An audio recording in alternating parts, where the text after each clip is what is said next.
Hello everyone, welcome to another episode of Offside. This is Piyush and with me is my friend Bhavanshu और हम लोग आज discuss करने वाले हैं कुछ फुटबॉल से रिलेटेड और बेहतरीन कंटेंट। जैसे लास्ट टाइम हम लोगों ने डिस्कस किया था यूरोपियन फुटबॉल के बारे में, स्पेशली द समर ट्रांसफर जो इस साल हुए हैं अभी तक। कैसे जो है वो ट्रांसफर्स आने वाले सीजन में अलग अलग टीम्स को शेप करेंगे। दिस सीजन हम लोगों दिस एपिसोड में हम लोग डिस्कस करेंगे, थोड़ा सा अपने घर के करीब चलेंगे। Will talk about Indian football और जानने की कोशिश करेंगे इंडियन फुटबॉल के बारे में, बिकॉज बहुत सारे हमारे व्यूअर्स ऐसे होंगे जो कि यूरोपियन फुटबॉल को बहुत ही रिलीजियसली फॉलो करते हैं और बहुत अच्छे से नॉलेज भी रखते हैं, उसकी अपडेट रहते हैं। बट इंडियन फुटबॉल के बारे में शायद उनका इतना इंटरेस्ट नहीं है ड्यू टू डिफरेंट रीजंस। तो कोशिश करेंगे कि थोड़ा सा हम लोग जो है उस तरफ आपका रुख मोड़ सकें, बिकॉज इस समय ये बहुत ही एक्साइटिंग टाइम्स हैं। इस समय इंडियन फुटबॉल के लिए बहुत ही एमर्जिंग टैलेंट जो है हमारे कंट्री से निकल रहा है और India is a very prolific road to qualify for the world cup. वो बहुत टारगेट है सबके लिए, बट विल होप कि हम लोग बहुत जल्दी वो कर सकें। तो डिस्कशन शुरू करने से पहले मैं ले जाना चाहूंगा थोड़ा सा पास्ट में। विल टॉक अबाउट 2012 2012 में दिल्ली के जवाहरलाल नेहरू स्टेडियम में एक एग्जीबिशन मैच हुआ, which was between Indian national team and one of the giants of European football, which is Bayern Munich. तो उस मैच में Bayern Munich humbled Indian national team by 4-0। 4-0 वैसे तो बहुत हम्बलिंग स्कोर लाइन नहीं कही जा सकती, but being a club beating a national team, एक तो वो फैक्टर और दूसरा कि the way they played that game, like the second 4-0 तो फर्स्ट हाफ में हो गया था, सेकंड हाफ में they were just passing the ball around and it was very heart breaking to see the condition of Indian football 10 years back, 10 11 years। That was Baichung Bhutia's farewell match and उन्होंने out of respect 4-0 के बाद खेलना बंद कर दिया basically. So I was in the stadium and I remember that day कि बस Indian players were chasing the ball और second half पूरा chase करते हैं और Manuel Neuer, which is their goalkeeper, वो half line पे खड़ा होके बस खड़ा था वो. So that was the scenario back then. And even though Manuel Neuer has humiliated a lot of top professionals, ये एक अलग लेवल का था। बेसिकली वो हमें मतलब वो एक आईना दिखाना था कि किस कंडीशन में है हमारा फुटबॉल। एंड बट उस टाइम को काफी उस बात को काफी टाइम हो चुका है, 10 साल बीत चुके हैं और 10 साल में हमने बहुत प्रोग्रेस, मतलब प्रोग्रेस है कि कहें कि बहुत सारे चेंजेस देखे हैं इन फुटबॉल को लेकर के। बहुत सारे नाम हम लोग अब सुनने में आ रहे हैं, बिकॉज पहले अगर देखा जाए तो भाईचुंग भूटिया के अलावा और कोई नाम सुनाई नहीं देता था फुटबॉल के अरीना में इंडिया में। अभी तो काफी सारे नाम हैं जो लोग बहुत ही मतलब फेमिलियर हैं उनसे। ऐसे ही कुछ नामों के बारे में हम डिस्कस करेंगे, बट सबसे पहले जो है डिस्कस करते हैं कि इंडियन फुटबॉल का जो सफर रहा है अभी तक वो किस डायरेक्शन में गया है। क्या वो 10 साल पहले से ऊपर गया है या फिर नीचे या फिर वैसा ही है? सबसे पहले तो मैं स्टार्ट करूंगा ये बोल के कि अभी अभी इंडियन फुटबॉल टीम ने दो बैक टू बैक टूर्नामेंट जीते हैं, सैफ चैंपियनशिप और इंटरकॉन्टिनेंटल कप। तो अभी करंटली तो इंडियन टीम का फॉर्म बहुत ही अपवर्ड ट्रेंड में है और काफी अच्छा खेल रही है Indian team. But in wins पे इतना फोकस ना करते हुए अगर मैं आपकी 10 साल की जो आपने बात की वो 10 साल की जर्नी को एक रिकैप करूं बहुत ही ब्रीफ में, तो ये है कि इंडियन फुटबॉल काफी ग्रो किया है। बीच में काफी हर्डल्स आए, काफी कोचेस चेंज हुए, स्टीफन कॉन्स्टेंटाइन आए बॉब हॉटन के बाद, फिर अब हाँ इगोर स्टीमैक। तो इस बीच में काफी डेवलपमेंट देखने को मिली एंड अभी आप इंडियन फुटबॉल टीम को देखोगे ना तो एक फीलिंग जो मुझे आई अभी देखते हुए वो ये थी कि अब इंडियन टीम बॉल चेजर्स नहीं रह गए हैं, अब वो प्ले मेकर्स हो गए हैं। अब वो बॉल पास करते हैं, वो पोजेशन रखते हैं, वो डोमिनेट करते हैं, लॉन्ग बॉल्स खेलते हैं, छोटे पासेस खेलते हैं। और इतनी ज्यादा क्रिएटिविटी मैंने पहले कभी नहीं देखी इंडियन फुटबॉल में। पहले एक पैनिक मोड दिखता था कि भाई बॉल आई तो उसे लॉन्ग पास दे दो या लाइंस क्लियर करो, बस यही होता था। बट अब अ, ऐसा नहीं है। अब दिखता है कि एक प्रॉपर स्ट्रैटेजी है कि आपको विंग से खेलना है या सेंटर से खेलना है, और कैसे बाहर से बॉल क्रॉस देनी है छेत्री को या जो भी सेंटर में खेल रहा है। सो काफी डेवलपमेंट हुई है इंडियन फुटबॉल की। एंड अगर आपने किसी ने भी, आई एम श्योर कि अभी भी इंडियन फुटबॉल को इतने सारे लोग नहीं देखते, एंड यही रीजन है कि ब्रॉडकास्ट राइट्स भी ज्यादा मतलब कॉम्पिटेटिव प्राइसेस पे नहीं बिकते, तो चैनल्स खरीदते ही नहीं है। सो इस बार भी डीडी भारती पे आ रहा था Saif championship, and fan code app पे था। सो अगर किसी ने फिर भी अगर देखे हो ये दोनों टूर्नामेंट्स, उनको दिखेगा कि Indian football has grown by leaps and bounds. And अभी भी बहुत लंबा रास्ता है, बहुत दूर जाना है अभी। एंड शायद पता नहीं आने वाले कितने सालों तक हम वहां पहुंच पाएंगे, लेकिन अगर मैं पिछले 10 साल की जर्नी देखूं तो डेफिनेटली प्रोग्रेस है। जैसे अभी व्यूअरशिप की बात करी तो एक इंसिडेंट अभी कुछ 1-2 साल पहले का है, जब स्टेडियम में इंडियन टूर्नामेंट चल रहा था और स्टेडियम में फैंस नहीं आ रहे थे, तो हमारे कैप्टन हाँ, सुनील छेत्री को पब्लिक रिक्वेस्ट डालनी पड़ी थी कि प्लीज आप लोग आइए मैच देखने के लिए। फीलिंग में आई है। तो बहुत एंड उसका ही बिल्कुल असर पड़ा है, क्योंकि अभी के मैचेस देखोगे आप तो स्टेडियम भरे हुए थे। चाहे बैंगलोर का कांतीरवा स्टेडियम हो या भुवनेश्वर का स्टेडियम हो, तो वो भरे हुए थे। और लोग ये आ रहे हैं अब फुटबॉल।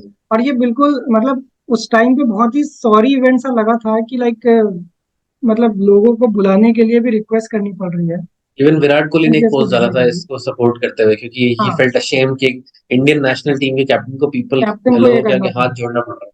हाँ, एग्जैक्टली, लेकिन सैड।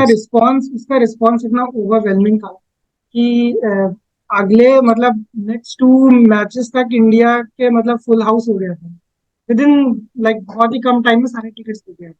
एंड उसके बाद से जो देखा है कि अब स्टेडियम जो है वो पहले की तरह खाली नहीं रहता है, लाइक पीपल नहीं जाते। Actually go there and. और ये बहुत इंपॉर्टेंट भी होता है बिकॉज हम लोग फुटबॉल में हमेशा बात करते हैं क्राउड सपोर्ट की। राइट। और है ना, जैसे होम सपोर्ट और अवे सपोर्ट में डिफरेंस हो जाता है, होम गेम्स और अवे एटमॉस्फेयर गेम्स। का बहुत मैटर करता है एटमोसफेयर का फुटबॉल बहुत में। मैटर करता है। तो अगर मतलब लोग स्टेडियम भर के जाएंगे देखने वहां पे, तो प्लेयर की परफॉर्मेंस पर भी बहुत असर पड़ता बहुत असर पड़ता है। एग्जैक्टली। है। तो जैसे हम लोग अभी जैसे बात करी तो सबसे पहला नाम जो आता है फुटबॉल, इंडियन फुटबॉल की जब हम बात करते हैं, हमारे जो सुपरस्टार हैं, हमारे कैप्टन सुनील छेत्री। सुनील छेत्री के बारे में मैं क्या बोलूं। The person has been carrying Indian football on his shoulders for the last 5-6 years on his own. मैं तो कहूंगा, क्योंकि इतना एक्सट्रीम स्टेटमेंट में इसलिए कह रहा हूँ क्योंकि uh, अभी भी एक किसी आम आदमी को अगर इंडियन फुटबॉल के बारे में पूछ लो, तो एट मोस्ट उसे एक ही नाम पता होगा, वो है सुनील छेत्री। क्योंकि हालांकि बहुत बड़े बड़े प्लेयर्स आ गए हैं, गुरप्रीत सिंह संधू आ गए हैं, संदेश जिंगन आ गए हैं, बट अभी भी इनकी पॉपुलैरिटी उतनी नहीं है जितनी सुनील ये छेत्री की है। फुटबॉल फैंस को नाम ये पता होंगे, लेकिन नॉन फुटबॉल फैंस के बारे में अगर नॉन पूछो फुटबॉल तो फैंस को बिल्कुल आइडिया नहीं होगा। हाँ, बेसिकली आपने देखा भी होगा, बीच में एक स्टैट आया था कि सुनील छेत्री ने सरपास कर लिया मेसी और हाँ, रोनाल्डो गोल्स पर। यस यस यस, बट एक इंटरनेशनल फुटबॉल गोल। फैन को ही पता है कि उन गोल्स का कॉन्टेक्स्ट क्या था और वो बहुत क्यों बड़ा। इतना इंपॉर्टेंट नहीं था। तो हाँ, हालांकि सेंसेशनलाइज करने के लिए, इंडियन फुटबॉल की पॉपुलैरिटी के लिए बहुत अच्छी न्यूज थी, बट एक्चुअल कॉन्टेक्स्ट में देखें तो ये इतनी बड़ी बात नहीं थी। नहीं थी बट exactly। एनीवे, हम अपने कैप्टन के बारे में अगर कहें तो he has deserve absolutely everything that he has got. क्योंकि इतना रिस्पेक्ट उसको इसलिए मिलता है क्योंकि अ, हमारा जो फ्रंट लाइन है अटैक का, अकेला बंदा keep scoring goals after goals after goals. और कंसिस्टेंसी कोई भी एग्जैक्टली। प्लेयर, हाँ, और कोई भी प्लेयर इतना कंसिस्टेंट नहीं रहा है जितना वो रहा है। आप देखो कितने स्ट्राइकर्स आए उसके साथ, रॉबिन सिंह आया, सुशील सिंह आया, बलवंत सिंह आया, फिर जे आया, और कितने स्ट्राइकर्स आके चले गए, लेकिन कोई भी इतने कंसिस्टेंटली गोल स्कोरिंग नहीं कर पाया जितनी कंसिस्टेंटली ये बंदा करता है। उसके बाद अभी जो नए स्ट्राइकर्स हैं उनमें भी यही थोड़ी सी प्रॉब्लम है कि कंसिस्टेंसी नहीं आ पा रही है, वरना पोटेंशियल उनमें ही बहुत है। तो सही कहा जाता है कैप्टन लीडर लेजेंड। तो सही मायनों में सुनील छेत्री वो हैं, क्योंकि पहली बात जो आपने बात कही उसकी फिटनेस आती है उसके डिसिप्लिन से। बंदा कहता है कि अपनी बॉडी को टेम्पल की तरह ट्रीट करना है। कि मतलब ये फिटनेस एडवाइस मैंने बहुत कम बड़े एथलीट से सुनी है, बट वो उससे अगर आप फिटनेस एडवाइस मांगोगे तो वो बंदा, मैं सुनील छेत्री से लास्ट टाइम 2012 में मिला था, जब इंडियन बायर्न म्यूनिख मैच के आसपास। तो मैं अंबेडकर स्टेडियम में ट्रेनिंग कैंप में सुनील छेत्री से मिला था। एंड जब उससे फिटनेस की बात की मैंने, तो उसने यही जवाब दिया था कि सबसे पहले अपना स्लीप रूटीन सुधार लो। कहता है कि इतना अंडर एस्टिमेटेड है स्लीप। अगर आप 8 घंटे की स्लीप रेगुलर लेते हो तो आपसे ज्यादा फिट कोई नहीं रहेगा, बाकी चीजें अपने आप हो जाएंगी। तो वो आज भी मैंने उस कोई इंटरव्यू उसका सुना था, तो वो यंगस्टर्स को यही एडवाइस दे रहा था कि 8 आवर्स ऑफ स्लीप पूरी करो ही करो, उसके बाद कुछ भी करो। तो जो बंदे का कमिटमेंट है towards Indian football, towards his own body, towards his club और नेशनल टीम, तो वो अनपैरेलल्ड है। एंड एब्सोल्युटली कोई और वर्ड ही नहीं है उसके लिए, legend is the only word. तो ये कहना सही होगा कि Sunil Chhetri is the like pivot of this Indian football at this moment, football team का। एब्सोल्युटली, कि एब्सोल्युटली। मतलब वो जैसे टीम्स के बारे में बोलते हैं कि एक प्लेयर के अराउंड पूरी टीम बनाते हैं, बहुत सारे कोचेज एग्जैक्टली। वगैरह। तो क्या इस हाँ समय हाँ। इंडियन फुटबॉल जो है वो उसके अराउंड, जो पूरी टीम बनती है जो, वो उसी के अराउंड है। इतना इतना उसके अराउंड डेवलप टीम नहीं कहूंगा मैं, लेकिन ये है कि हाँ ये टीम उस पर टिकी हुई है। हिंज कहते हैं ना, किसी चीज को आप कील से ठोक के रखते हो दीवार पे, तो उस कील के भरोसे टिकी रहती है। तो वो कील सुनील छेत्री है। अभी जो लेवल, अगर आप सुनील छेत्री को इक्वेशन से बाहर ले जाते हो, तो आप इंडिया की परफॉर्मेंस में वो डिप देख सकते हो, क्योंकि वो फिनिशिंग नहीं है अभी भी किसी में। बहुत अच्छा प्ले बनाती है इंडियन टीम्स। बहुत मतलब बहुत ही इंटरेस्टिंग, अभी हम शायद आगे बात करेंगे, और बहुत इंटरेस्टिंग प्लेयर्स आ गए इंडियन टीम में जिनकी बहुत अच्छी अच्छी एबिलिटी है। बट जो फिनिशिंग है वो अभी भी सुनील छेत्री ही देता है एट द एज ऑफ 38। तो इंडियन टीम को अभी भी मतलब एक स्ट्राइकर की जरूरत है apart from Sunil striker, Chhetri. Prolific goal scorer की जरूरत है, जो गोल मार सके, जो फिनिश कर सके। एक एक आर्ट है राइट प्लेस पे राइट टाइम पे होना। वो जजमेंट लाना वो एक स्ट्राइकर ही कर सकता है। एंड अभी के टाइम में इंडियन फुटबॉल में सुनील छेत्री से अच्छा वो कोई नहीं कर। स्ट्राइकर्स को के बारे में लोग, स्पेशली फुटबॉल फैंस जो है, बोलते हैं कि स्ट्राइकर्स को बहुत पैसा मिलता है, बाकी रोल्स को लोग इग्नोर कर देते हैं। बट जब स्ट्राइकर, एक अच्छा स्ट्राइकर टीम में नहीं होता है, तो उसकी कमी वो पूरी टीम को खलती है कि सब कुछ अच्छा हो गलती रहा है है, लेकिन जो एंड रिजल्ट है गेम का, वो नहीं आ रहा है। गोल स्कोरिंग, वो नहीं आ पा रहा है। तो that's why strikers are so valued in right. Footballing. इसीलिए वो इतना उनको इम्पोर्टेंस मिलती है। खैर, तो अगर सुनील छेत्री के बाद अगर हम देखें, तो जैसे अभी हम लोग थोड़ी सी हिंट दी आपने कि बहुत इंटरेस्टिंग प्लेयर्स आ चुके हैं इंडियन अरीना में इस समय। तो हम्म। किन किन नामों को आप कहेंगे कि ये प्लेयर्स हैं जो आगे चल के इंडियन फुटबॉल को अपने कंधों पे उठाएंगे, जिस तरीके से सुनील छेत्री अभी। देखिए मैं नीचे से शुरू करता हूँ।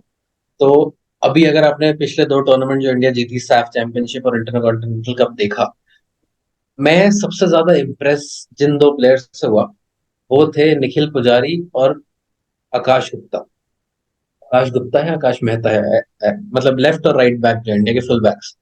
मतलब उन्हें मैंने ऑपरेट करते हुए देखा तो मुझे रॉबर्टसन और ट्रेंट अलेक्जेंडर आर्नल्ड की याद आ गई कि भाई दोनों साइड से डोमिनेट कर रही है इंडियन टीम। मतलब पूरा पूरा कवर, वो पेस के साथ, वो स्ट्रेंथ के साथ, वो टैकल्स जो है वो पूरे क्रंचिंग हार्ड है, पूरा आगे तक जाके पूरा फॉल बैक करना। एंड मतलब काफी नब्बे मजा आया देख के, मतलब 90 मिनट तक पूरा स्प्रिंट 90 मिनट मारते रहना, आगे पीछे आगे पीछे। कंटिन्यूअस, और थक नहीं रहे। और वो एटीट्यूड देखो ना आप उनका, उनके चेहरे पे वो गुंडागर्दी वाला एटीट्यूड है कि भाई मेरे से तुम बॉल ले कैसे जाओगे। और फुट मतलब वो और कॉन्फिडेंस। मॉडर्न फुटबॉल में फुल बैक्स का बहुत इम्पोर्टेंट मतलब रोल हो चुका है। बहुत इंपॉर्टेंट रोल है। और यही रीजन था कि इंडिया इतना ज्यादा फ्लैंक से अटैक कर पाई, ये दो प्लेयर्स की वजह से। अभी भी आप इनकी जगह पे प्रीतम कोठाल को ले आओ या किसी और प्लेयर को, तो हालांकि उसकी एज हो गई है, बट वो काफी मतलब उतना शार्पनेस नहीं है। बट ये दो प्लेयर्स मतलब एग्जैक्टली जैसे वो लिवरपूल के फुल बैक्स हैं, पूरी उनकी याद दिलाते हैं, और उतना ही डोमिनेट करती है इंडियन टीम जब ये दोनों खेलते हैं। अब इसके साथ वो level level of of fitness fitness बहुत अमेजिंग, जरूरी है इस रोल में स्पेशली। Amazing fitness levels. और दोनों इतने स्ट्रांग नहीं दिखेंगे फिजिकली, देखोगे आप तो बहुत ही नॉर्मल बिल्ड के दोनों प्लेयर्स हैं, but the level of stamina that they both carry, मतलब amazing. I was very impressed. और मुझे मजा आ रहा था कि भाई इनको बॉल दो, फिर देखो ये क्या करते हैं, किस पेस से दौड़ते हैं। उसके साथ साथ बात करें तो डिफेंस भी काफी स्ट्रांग हो गया इंडिया का। झिंगन और अनवर अली, मिडफील्ड में balls, Udanta, rocks of Udaan, Indian Udanta है, फिर अनिरुद्ध थापा है, एंड आशिक कुरियन है, जो अभी उतना फिनेस नहीं ला पाया, बट काफी पोटेंशियल है। फुटबॉल। बट मैं मेनली हम हाँ, हम्म, मैं मतलब इंडियन डिफेंस को देखता हूँ ना, तो मतलब वो एक अ, अब एक ऐसी अथॉरिटी सी दिखती है कि हाँ भाई हम खड़े हैं, बॉल ले जाके दिखाओ। हाँ पहले मतलब ऐसा नहीं काफी। था। मतलब है, मतलब बिल्ड वाइज भी and the attitude that they show on the field. Specially Jhingan की मैं बात करता हूँ। जिंगन बिल्कुल एकदम एक प्रॉपर लीडर, डिफेंस को बिल्कुल हाँ, आगे वन ऑफ द मोस्ट करता फियर्ड था। Defenders in Asia I will say. या मतलब लोग डरते हैं कि शायद गुरप्रीत सिंह संधू के इंटरव्यू में मैंने सुना था कि अ, अगर जिंगन से कोई 50-50 बॉल के लिए चैलेंज करने जाता है तो उसे डर लगता है, क्योंकि Jhingan is absolutely rock solid, वो आपका पैर तोड़ देगा वो। बट जरूर, और ऐसे ही प्लेयर्स की जरूरत है। मतलब इनके अलावा जैसे डिफेंस की आप बात कर रहे थे, डिफेंस इंडिया का हमेशा से मतलब name wise, star power wise हमेशा से स्ट्रांग रहा है। सेंटर बैक्स इंडिया के हमेशा ही अच्छे मिले इंडिया को। गुरमंगी सिंह हो गए, महेश गावली जो अभी इंडिया के असिस्टेंट कोच हैं, फिर दीपक मोंडल, ये सारे काफी स्ट्रांग डिफेंडर्स रहे हैं। बट इंडिया की प्रॉब्लम वही रही है कि टेक्निक, जो एक सिस्टम से खेलना है, वो नहीं खेल पाती थी इंडिया की डिफेंस। प्लस फुल बैक्स इतने स्ट्रांग नहीं थे कभी भी। बस एक बार सैयद रहीम नाबी के टाइम पे थोड़ी होप थी कि लेफ्ट बैक में इंडिया स्ट्रांग है, बट उसके अलावा मैंने कभी इतना स्ट्रांग डिफेंस नहीं देखा जितना आज मैं देखता हूँ, फुल बैक्स और सेंटर बैक्स दोनों मिला के। तो ये चीज है। बट मेन बात हम ये करते हैं कि जैसे आपने बोला कि छेत्री की अब एज हो गई है, एंड पता नहीं कितने साल और है वो इंडियन टीम के साथ। तो अब हाई टाइम है कि अब नए स्ट्राइकर्स ये रिस्पॉन्सिबिलिटी धीरे धीरे लेना शुरू करें, जैसे छेत्री ने ली थी भाईचुंग भूटिया के टाइम पे। तो भाईचुंग भूटिया के टाइम पे दिखता था कि भाई नेक्स्ट स्ट्राइकर इंडिया का बड़ा नाम ये है। हाँ, अब बहुत टाइम से वो नेक्स्ट नाम दिख नहीं रहा है। मतलब इमर्जिंग प्लेयर्स हैं, लेकिन वो एक्स फैक्टर वाला जो होता है ना कि हाँ, एक्स फैक्टर का इशू है। उसका मेन रीजन ये भी है कि जो इंडियन क्लब्स हैं वहां पे ये प्लेयर्स सेंटर रोल में नहीं खेलते, सेंटर फॉरवर्ड नहीं खेलते। और इसका रीजन ये है क्योंकि इंटरनेशनल साइनिंग्स होती हैं, वो सेंटर साइनिंग्स फॉरवर्ड होती है। खेलती हाँ, हैं, और इनको असिस्टिंग रोल में ही खिलाया जाता है, जो कि छेत्री ने वॉइस आउट किया है और इंडियन प्लेयर्स को बोला है, उन्होंने स्ट्राइकर्स को, कि as much as possible play in a central role for your club, तभी तुम वो जजमेंट, वो इंस्टिंक्ट सीख पाओगे। एक स्ट्राइकर्स इंस्टिंक्ट जिसे कहते हैं, कि राइट प्लेस पे राइट टाइम, राइट टाइम पे राइट प्लेस पे होना, जहाँ की बॉल तुम्हारे पास आए और तुम फिनिश करो। फिनिशिंग इज एन आर्ट, और वो डेवलप करनी पड़ेगी इंडियन स्ट्राइकर्स को। मतलब बहुत एक्साइटिंग स्ट्राइकिंग टैलेंट है। ईशान पंडिता है, रहीम अली, सहल अब्दुल समाद और चांगते। सहल अब्दुल समाद और चांगते के बारे में स्पेशली अगर हम बात करते हैं तो वो काफी बहुत काफी इंटरेस्टिंग स्किल्स, प्लेयर्स, मेरे मतलब मेरे फेवरेट बहुत है। ही बहुत बहुत ही इंटरेस्टिंग प्लेयर है, क्योंकि बहुत टाइम हो गया मैंने किसी को इतना कंसिस्टेंटली इतने सारे स्किल्स एक मैच में नहीं, स्पेशली इंडियन प्लेयर को नहीं करते हुए देखा। और मतलब बॉल लूज नहीं करते फिर भी, at least I think good percentage of the times वो बॉल लूज नहीं करते, तो ये बहुत अच्छी चीज है चांगते और समाज की दोनों की। और चैंगते को मैंने राइट विंग से वो नट में करते करके हाँ, डिफेंडर को पीछे छोड़ते हुए, और वो like he is very fast, वो पेस के साथ काउंटर अटैकिंग करते हुए उस लाइक कि यार ये मतलब क्या इंडियन फुटबॉल ही देख रहा हूँ ना मैं। मतलब वो जब पहली बार काफी मैंने देखा काफी था आई गॉट रियली एक्साइटेड कि भाई हाँ, सुनील छेत्री मतलब मेन उसके अलावा भी like we have play makers and wingers and players in these technical positions जो कि इतना मतलब अच्छे से परफॉर्म कर पा रहे हैं इस लेवल पे। Was very exciting. और igor igor igor's टाइम को क्रेडिट देना पड़ेगा, क्योंकि प्लेयर्स को ढूंढ के उन्हें लगातार कॉन्फिडेंस देना वैसे खेलने के लिए, मतलब काफी काफी पैशनेट कोच है। और मतलब बहुत सही कोच मिला इंडिया को। बहुत ज्यादा वो मतलब कंसर्न भी रेज करता है इंडियन हाँ, फुटबॉल डिफेंड के करता है प्लेयर्स को, सिनेरियो, हमारे फ्लैग के अथॉरिटीज लिए के लाइक बारे में, लड़ता है वो। मैनेजमेंट के बारे में, because he really wants it to improve. और शायद थोड़ा सा मैनेजमेंट को भी इस तरफ ध्यान देने की जरूरत है कि अ, अच्छे प्लेयर्स को ढूंढना, उन्हें ग्रूम करना, ये ये सारी चीजें जो है ये मैनेजमेंट की रिस्पॉन्सिबिलिटी रहती है, इनको प्रोवाइड ये सारी चीजें प्रोवाइड करें। देखते हैं कहाँ तक जो है सपोर्ट मिलता है और आगे किस तरीके से टर्न होता है Indian football definitely better times आगे। के I'm टाइम्स sure। तो अभी आने वाले टाइम में जो सबसे इम्पोर्टेंट टूर्नामेंट इंडियन टीम के लिए आ रहा है वो है AFC एशिया कप, जो में। कि इसमें काफी बड़े बड़े नाम खेल रहे हैं। इंडियन प्लेयर्स हैं वो अपने अपने क्लब्स के लिए उन पोजीशंस पे नहीं खेलते सबके सब, जिसके लिए वो जिस पोजीशन पे वो टीम में खेलते हैं, नेशनल टीम में खेलते हैं। तो बहुत इंपॉर्टेंट है प्लेयर्स को फोकस्ड रखना। जिस तरह से 1983 वर्ल्ड कप ने क्रिकेट का सीन चेंज कर दिया इंडिया में, उसी तरह से एशिया कप की परफॉर्मेंस भी काफी हद तक इंडियन फुटबॉल का सीन चेंज कर देगा।